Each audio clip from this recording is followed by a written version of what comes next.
Hello and welcome. I'm Scott Dennis. And I'm Jacqueline Matter. Thanks for joining us. We begin tonight with a follow-up to a story that we broke last week. A 7-year-old boy ended up in the hospital after he was left abandoned at a Bradenton summer camp.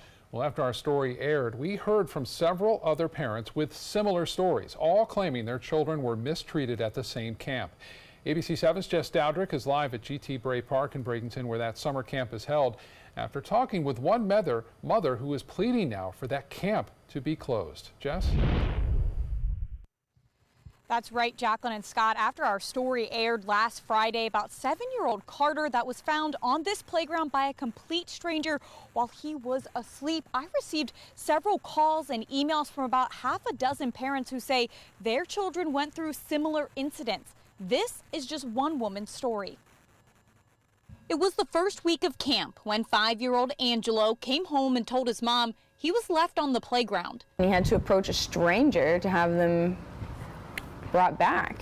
So he was left there. I don't know how long he was left there. Katie Pinion says she didn't even know which park it was because no one told her the incident even happened, and there wasn't an official report. I approached them the next day with my son, and then they admitted that it had happened, but that it was my son's fault for hiding. Marcus Francis, director of the camp, says the incident happened at the same playground where 7-year-old Carter was left just last week. He claims Angelo wasn't left alone, that while his class went inside, I stayed with Angelo, getting to come out from underneath the playground, in which we then exited and came back into the playground, or back into the facility. Pinion says she believes her son, ultimately taking him out of the camp. She's now calling for the camp to be shut down. I feel like the camp's definitely in the wrong and is really unresponsible with other people's children. Francis admits that his counselors have made mistakes, specifically in the case of Carter.